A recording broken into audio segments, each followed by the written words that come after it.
जिसके बाद बोलना बहुत मुश्किल हो जाता है। मैं सबसे पहले अयोध्या से आए हुए सभी हमारे गुरुजन, सभी हमारे धर्मों के प्रतिष्ठित सम्मानित महानुभाव जो आए हैं, मैं उन सब का बहुत बहुत धन्यवाद और आभार प्रकट करना चाहता हूं। नव वर्ष पे जहां आज हम सब मिल रहे हैं, एक दूसरे को बधाई दे रहे हैं, खुशी के साथ साथ भविष्य हमारा आपका कैसा हो, उसके लिए जो भी संकल्प लिया है, उसके लिए मैं आप सबका बहुत बहुत आभारी रहूंगा। अभी क्योंकि हमारे साथी बैठे हैं, उन्होंने कहा कि देश के प्रधानमंत्री और मुख्यमंत्री वाली बात कह दी। ये बहुत बड़ी लड़ाई की बात है, लेकिन मैं आपको भरोसा दिलाता हूं कि आप सबका आशीर्वाद रहा, इसी तरह से सहयोग बना रहा, तो आने वाले समय में शुरुआत 2022 में उत्तर प्रदेश से हो जाएगी। मुझे खुशी है इस बात की कि इतने महत्वपूर्ण सम्मानित लोग जो एक साथ नहीं चलते कई बार, लेकिन आज एक साथ मिलने का मौका मिला है। यही हमारे समाज की पहचान है, यही हमारा समाज है। और ये समाज जो हमारा आज यहां दिखाई दे रहा है, वो एक दिन का बना हुआ नहीं है। हजारों साल हम ऐसे ही रहे हैं, कुछ भी रहा होगा, लेकिन हमने अपनी पर्सनल आइडेंटिटी बचा के रखी है। यही सबसे बड़ी खूबसूरती हमारे देश की है। कुछ भी रहा होगा, लेकिन हमने अपना धर्म, अपनी चीजें, अपनी परंपराएं, अपना कल्चर बचा के रखा है। और इसीलिए हमारे देश को दुनिया में सबसे अलग देश माना जाता है। और इसीलिए हमारे देश के लिए कहा जाता है कि इतनी यूनिटी किसी समाज और देश में नहीं रहती, जिस देश में इतनी डाइवर्सिटी रही हो। यूनिटी इन डाइवर्सिटी का अगर कहीं एग्जाम्पल है तो हमारा भारत है एग्जाम्पल, और हमारा अयोध्या एग्जाम्पल है। ये गंगा जमुनी तहजीब कोई एक दिन में नहीं बनी है। इसके लिए न जाने कितने हम और आप मिलजुल करके रहे हैं। अभी जैसा बताया कि, और न केवल एक अयोध्या शहर में, हमारा पूरा देश ऐसा ही है। कभी कभी दुर्गा पूजा होती है, कभी कभी ताजिया निकलता, और कार्यक्रम एक साथ हो जाते हैं। ये जो इंटर रिलीजन फेथ है, दुनिया में किसी देश में देखने को नहीं मिलेगा। ये सबसे ज्यादा, सबसे हमारे दिलों को बांधने वाला इंटर रिलीजन फेथ अगर कहीं दिखाई देता है तो हमें अपने समाज में, अपने लोगों के बीच में दिखाई देता है। हम लोगों ने इधर बहुत मुश्किल दिन देखे हैं, और शायद यहां जितने लोग बैठे हैं उनकी याद में ऐसे मुश्किल दिन कभी नहीं आए होंगे, इतने तकलीफ भरे दिन भी कभी नहीं आए होंगे। कभी कभी राजनीति से तकलीफ के दिन आ जाते हैं, लेकिन वैश्विक महामारी ने जो परिवर्तन दिया, वो जो परिवर्तन आया हमारे बीच में,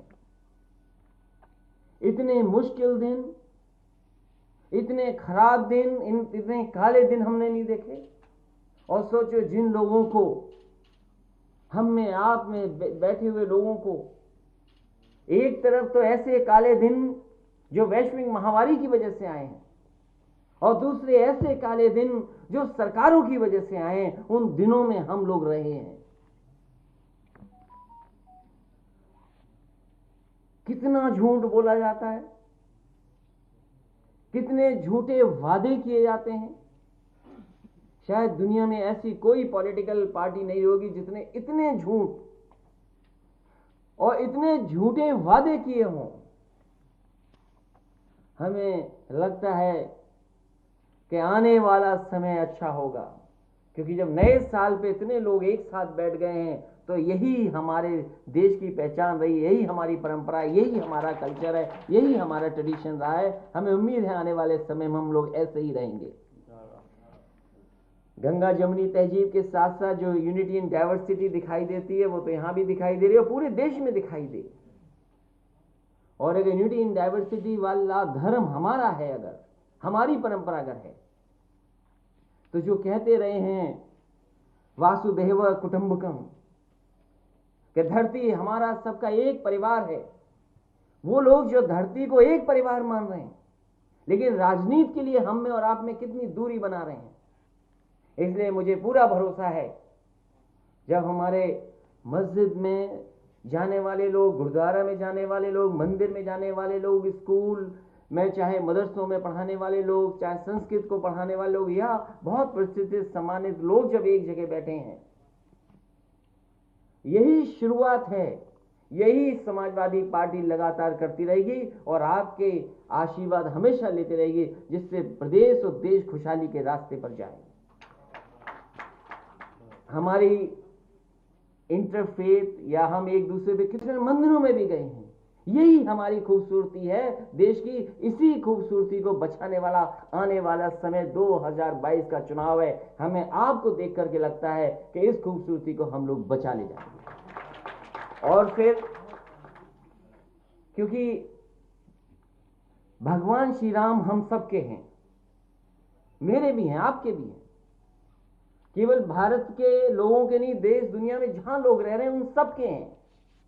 इसलिए अगर पुण्य धरती पर, ऐसी पुण्य धरती पर कुछ अच्छा होने जा रहा है, तो हमें अपने किसान भाई वो याद आ रहे हैं जो अभी भी अपनी मांग कर रहे हैं। मैंने कहा कि उनके जो मांग है वो जायज है, कानूनी है और नियम में बनती है, और अगर किसी का बड़ा दिल है तो वो कर सकता है। मैंने उन सबको भरोसा दिलाया है कि जब कभी समाजवादी पार्टी को मौका मिलेगा, आपका हक दिलाएंगे। आपका सर्किल रेट बढ़ा करके 6 गुना मुआवजा दिलाने का काम अगर ये सरकार नहीं करती है तो समाजवादी पार्टी करेगी। इधर दिवाली मनाने का कार्यक्रम बहुत होने लगा। एक बड़ी दिवाली तो थी, छोटी दिवाली थी, अब तो और दिवाली है। हमें खुशी है कि रोशनी वाली दिवाली हमेशा मने। और अयोध्या में एक ही दिन क्यों मने, 2 ही दिन क्यों मने, 3 ही दिन क्यों मने? हम पवन पांडे और जितने भी हमारे गुरुजन, सभी प्रतिष्ठित सम्मानित लोग आए, हम उन्हें भरोसा दिलाते हैं समाजवादी लोग ऐसा काम करेंगे रोशनी का कि आपके 365 दिन लगेगा अयोध्या में दिवाली मनाई जा रही है। और फिर भगवान राम की जगह वहां पर किसी से टैक्स क्यों? नगर निगम के अंदर जितनी भी चीजें आती हैं धार्मिक, और जितने भी लोग रहते हैं भगवान श्री राम जी की धरती पे, उन पे कोई टैक्स नहीं लगे। अगर ये सरकार नहीं कर सकती है तो समाजवादी पार्टी करके दिखाएगी।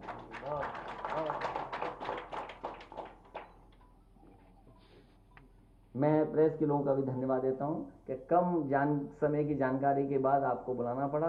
अयोध्या फैजाबाद से हमारे जितने भी गुरुजन आए, मैं उन सबको प्रणाम करता हूं। और जिस तरीके से आज आशीर्वाद दिया है, इसी तरह आपका आशीर्वाद बना रहे, क्योंकि बहुत ताकतवर लोगों से लड़ना है। बहुत ऐसे लोग हैं कि कब बदल जाएं, उनसे लड़ना है। इसलिए आपका आशीर्वाद रहेगा तो लड़ाई समाजवादी पार्टी ही जीतेगी।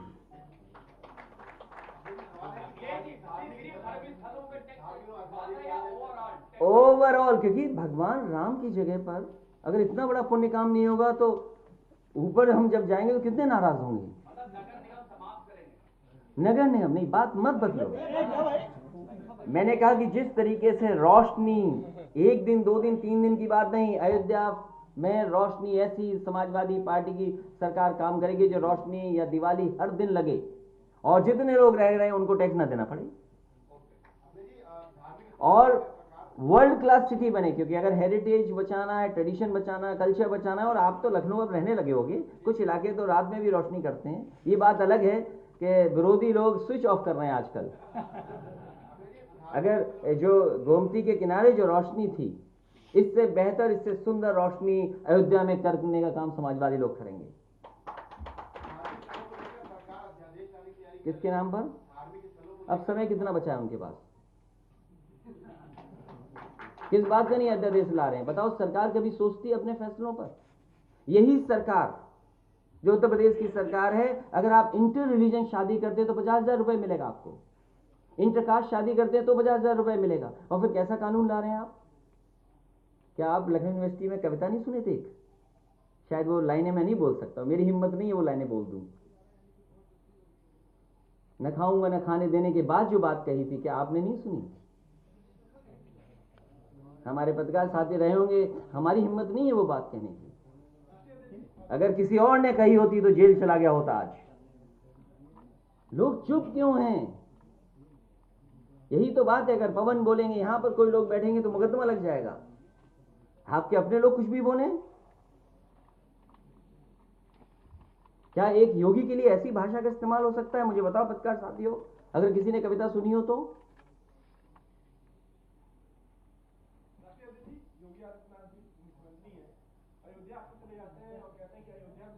नहीं, गलत शब्द बोल रहा है। वो अक्सर गोरखपुर जाते हैं।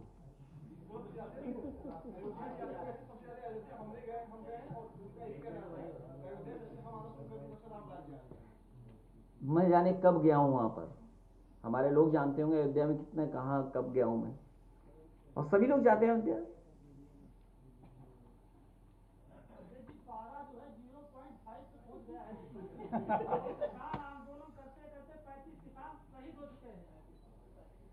मैं किसान भाइयों को बधाई देना चाहता हूं, धन्यवाद देना चाहता हूं। उनके हर संघर्ष में समाजवादी पार्टी उनके साथ है। लगातार समाजवादी पार्टी भी मुकदमे लग रहे हैं, लेकिन लगातार समाजवादी पार्टी किसानों की बात कहती रहेगी। और वही बात मैं दोबारा कहता हूं, जो एमएसपी की बात कही हमारे पंजाब के, हरियाणा के और देश के तमाम अन्य कोनों से जो किसान हैं, वो कौन खराब बात कह रहे हैं? याद कीजिए, भारतीय जनता पार्टी ने यही तो कहा था कि हम आपकी आय दोगुनी कर देंगे। तो जितने किसान आंदोलन कर रहे हैं या जो गांव में हैं, वो सब ये कहते हैं कि एमएसपी वही मिले जिसमें आय दोगुनी हो। क्योंकि जिस तरीके से झूठ बोलती है सरकार, और जिस तरीके से झूठ बोलने का वादा करती है, झूठे भी वादा करती है, ऐसी पहली सरकार होगी जो झूठ बोलती है और झूठ के भी वादे करती है। झूठ बोल करके झूठे वादे, ऐसा मैंने कहीं नहीं देखा होगा। और शायद जितने लोग बैठे हैं, पुराने लोग हैं, उन्होंने ऐसी सरकार नहीं देखी होगी जहां झूठ और झूठे वादे किए जा रहे हो।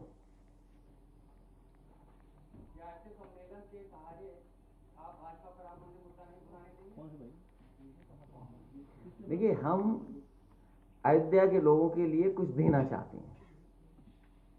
अगर हमसे चाहते छीन लें हमसे, तो हम कहते हैं फ्री कर दें, आज कर दें, आज रामराज ला दें वहां पे।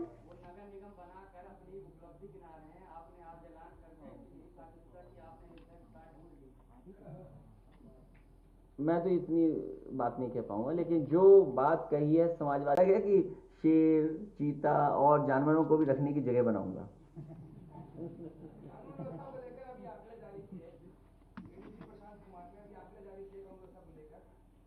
क्या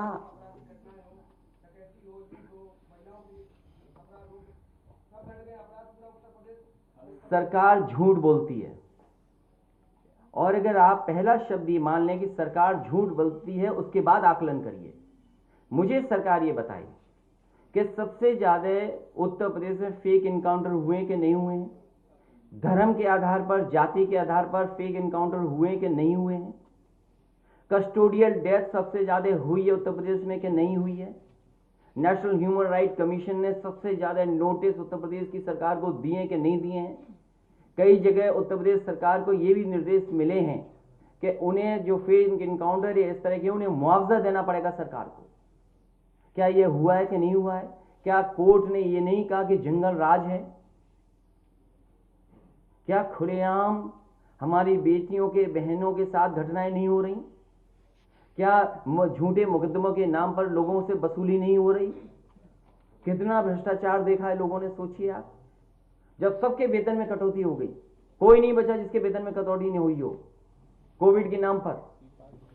और सोचो क्या मिला लोगों को।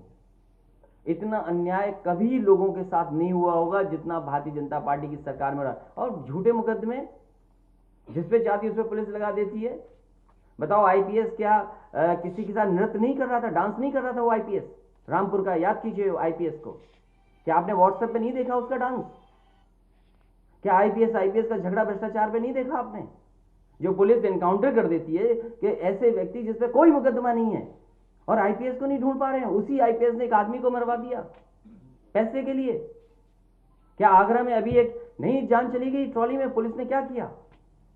और 10, 12, 15, 20 गांव में पुलिस जा रही है। क्या पुलिस का ये काला चेहरा होगा इस तरह का पुलिस का? क्या आईपीएस इसीलिए बने ये लोग, झूठ बोलने के लिए? क्या सवाल करो? सवाल उनसे करो जाकर के जिनका सवाल सुन करके आए हो।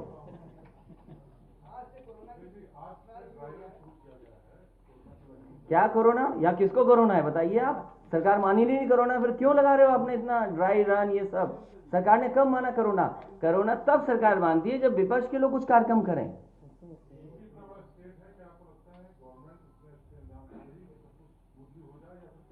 ये सरकार जो ताली थाली बजाने से कोरोना हटा रही थी, उसे क्या जरूरत है इतने फ्रीजर्स, इतनी बड़ी कोल्ड चेन बनाने की? अरे थाली ताली बजा दो, अपने आप कोरोना चला जाएगा। भाई आप खुद बताइए ना, आप खुद सोचिए। जिस सरकार ने ताली थाली और हेलीकॉप्टर उड़ाए हों अस्पतालों पे, क्या जरूरत है इतनी बड़ी चेन की? क्यों वैक्सीन की क्या जरूरत है? हम लोग आप सब बिना मास्क के बैठे हुए हैं। ये केवल कोविड उनके लिए, विपक्ष के लिए, कि कोई कार्यक्रम न कर ले विपक्ष, और ये चलाएंगे इसी के बहाने महंगाई, इसी के सामने बेरोजगारी, इसी से अन्याय छिपाएंगे अपना। क्या नौकरी दी? मुख्यमंत्री का कहिए तो मैं प्ले करा दूं। अभी मैं चाहूंगा कि वो उनका स्टेटमेंट उतना ही प्ले करो जिसके नौकरी और मेट्रो के लिए कहा उन्होंने। कहा 4 लाख, 3 लाख नौकरी, फिर 15 लाख, फिर कहा 1.5 करोड़ नौकरी। पवन पांडे जानते नहीं, 1.5 करोड़ का उन्होंने रोजगार, और किसी को नौकरी रोजगार नहीं मिला। अरे ये सभासद आए हैं, राम मंदिर जहां बन रहा है वहां के सभासद हैं, आसपास के सभासद हैं, बताओ उनके मोहल्ले में किसको नौकरी मिली है? लोग बताइए, वहां नहीं मिली।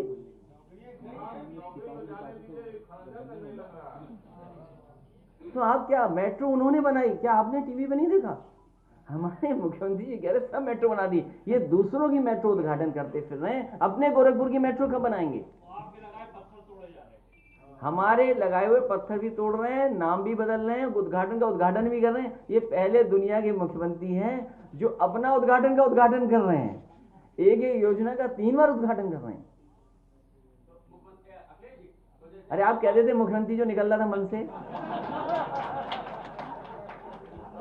निकलते निकलते बात रह गई। अरे तो हमारे दोस्त को कोई बात नहीं।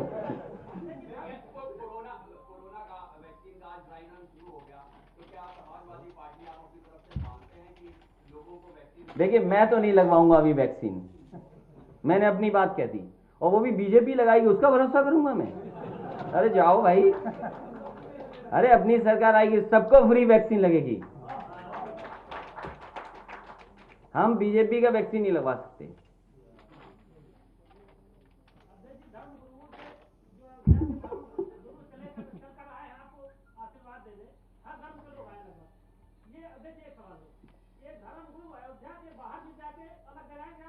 नहीं, ये धर्मगुरु हमें अयोध्या फैजाबाद में मदद करेंगे, दूसरे जिले के धर्मगुरुओं को दूसरी जगह हम संपर्क करेंगे और इनसे हम सहयोग मांगेंगे, उनसे भी हमें सहयोग करें।